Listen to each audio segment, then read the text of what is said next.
salaam salaamaaleykum sama gaay yi maa leen di nuyu bu baax a baax a baax a baax di leen ziar j'espère que yéen a ngi si jàmm bu baax alhamdulilah voilà donc seen mbokk la Goudiaby Tuto donc tey moom dañoo ñëw baaxee leen benn vidéo tey étudiant promotion 9 la ñuy jagleel vidéo bi ñëpp ñi nekk promotion 9 n'importe quelle filière voilà du coup ñi si gën a bëri dañu maa ne foog mu def ci vidéo tout voilà won étudiant exactement nu ñuy def ba synchroniser seen adresse email bu UVS avec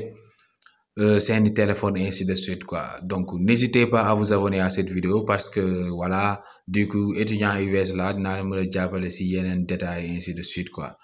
Voilà Inch'Allah su si yàlla àndee rek voilà donc n'hésitez pas à aller regarder dans ma chaîne YouTube voilà il y a beaucoup de vidéos yoo xam te ne def naa ko sur UVS yoo xam te ne peut-être dina leen arranger voilà yoo xam te ne si biir ordinateur bi la beaucoup de fonctionnalités voilà Inch'Allah donc vous avez frappé à la bonne porte voilà et merci beaucoup merci d'être là voilà yaa ngi yéen a ma gën a xam merci beaucoup voilà donc sans plus tarder dañuy dem Gmail dugg won leen exactement nu ñuy synchroniser adresse email voilà donc du coup d'abord fii ngeen di dugg application bi je pense très bien ni ñëpp am nañ ko application bi ngeen di gis nii bii nii bu tudd Gmail donc je pense très bien ñëpp am nañ ko quoi en fait voilà donc si application bi la ñuy dugg Gmail soo leen duggee Gmail après ngeen dugg soo leen duggee seen accueil bi nii lay mel waaw leen di woon accueil bi ainsi de suite quoi en fait fii ci kaw fii ci kaw bàyyi ma souligner ko ngeen ñëpp ngeen gis voilà fii nii foofu ngeen di bës yéen soo leen bësee foofu après ngeen wàcc ngeen dem paramètre soo leen bësee paramètre gis ngeen fii fu ñu def noonu ajouter un compte fii nii fii ajouter un compte ngeen ajouter benn compte voilà ngeen ajouter benn compte donc soo leen ajouter ngeen bës fii ajouter un compte patienter leen ça va prendre un peu de temps donc suñu leen di ajouter un compte Google ngeen di dugg Google directement waaw parce que adresse email bu US moom Google la quoi en fait voilà patienter leen rek voilà ngeen def ko seen ak patienter du yàgg daal ça va prendre quelques minutes rek donc dañ leen di wan de A à Z exactement nu ñuy dugalee adresse email bu UVS ak nooy def ba mu jàll recevoir tes messages exactement normal sans problème voilà méthode bu gën a simple bu gën a efficace lañ leen di wan voilà ainsi de suite quoi donc patienter leen rek voilà n'hésitez pas à aimer la vidéo aussi si voilà neex na li nga ma gën a xam voilà donc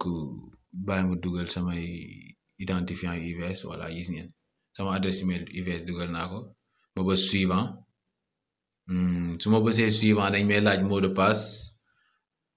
voilà mot de passe bi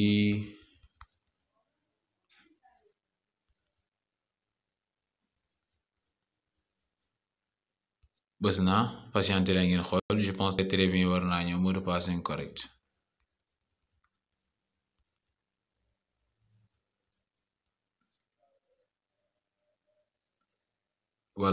voilà gis ngeen jàll na ngeen ñëw ngeen bës j'accepte donc fii ce sont waaye foofu bu jarul sax lire quoi en fait da ngeen ñëw rek bës j'accepte ak ngeen romb parce que doon la yoo xam ne c'est pas important en fait quoi voilà da ngeen di bës j'accepte rek après ngeen romb léegi patienter mu voilà parce que soo leen bësee accepté ba ngeen jàll affaire yi da leen di wax sax ngeen télécharger application bu leen mën a jàppale ngeen mën a synchroniser voilà di gis ngeen soo leen synchroniser yëpp di ngeen gis ni seen adresse email bu ngeen dugal noonu day feeñ quoi en fait day feeñ fii gis ngeen mooy bii nii donc gis ngeen xam ngeen ni adresse email bi déjà feeñ na ba pare donc télécharger nañ application ba pare donc bu fekkee ñeneen la dañ leen laaj ci d'abord dañ leen di joxe instruction ñi ne ngeen télécharger application bi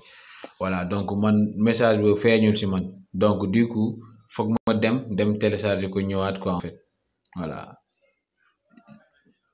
ngeen suivre instruction à la lettre rek après voilà di ngeen ci génn normal c'est pas difficile quoi c'est pas quelque chose de difficile patienter leen mu ubbeeku rapidement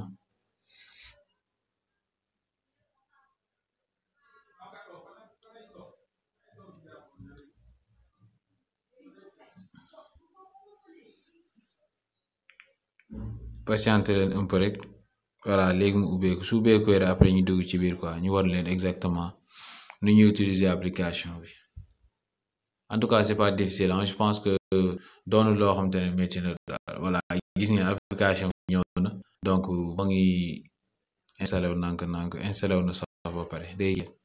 voilà donc après ñu bës ouvrir su ñëwee ñu bës ouvrir donc voilà ñu patienter ngeen bës suivant ngeen bës autoriser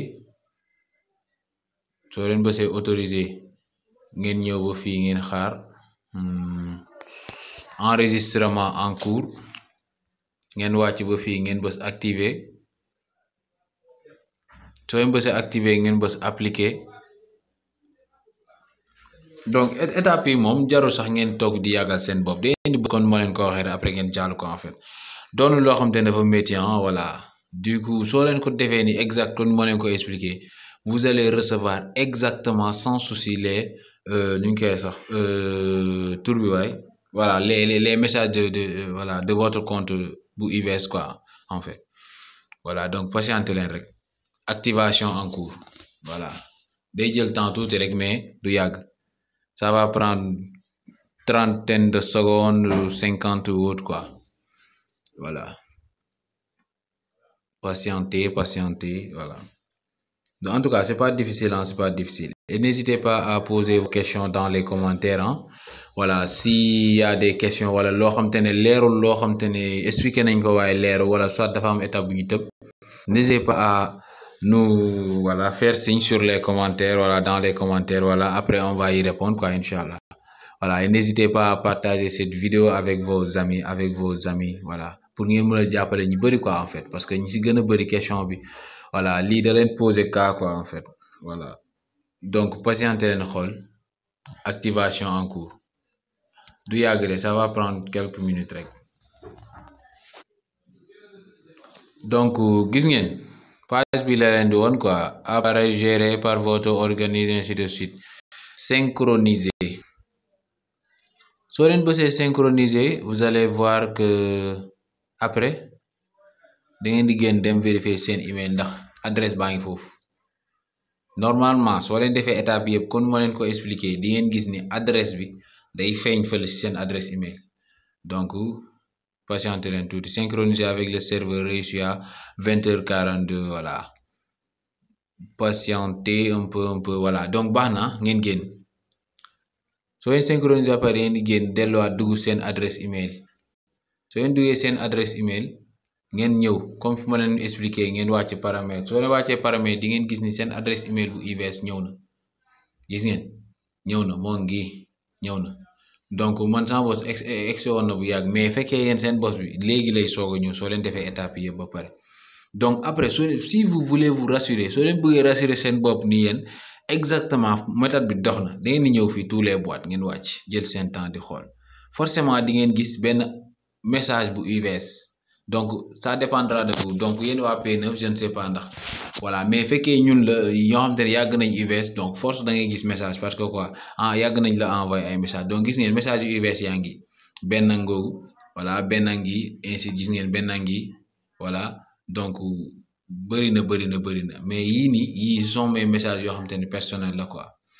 donc affaire yi daal soo leen ko synchroniser ba pare di ngeen gis ni vous allez recevoir toutes les notifications lépp lu jot a xew UBS fekkee gars yi dañ leen ko balancer par email di ngeen ko gis voilà donc gis ngeen soo leen ñëwee fii sax soo leen bësee fii nii ci kaw xaaral ma def si benn kii sax benn flèche soo leen bësee fii ci kaw pour bës xool seen profil di ngeen gis ni seen adresse email bi moo ngi seen adresse email personnel moo ngi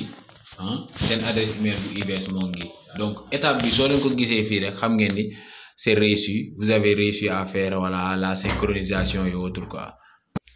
voilà donc gis ngeen donc lii rek la woon c'était pas difficile voilà n'hésitez pas à partager cette vidéo avec vos amis voilà donc pour ngeen mën leen jàppale quoi en fait parce que am na ñoo xam te ne wax dëgg fa yàlla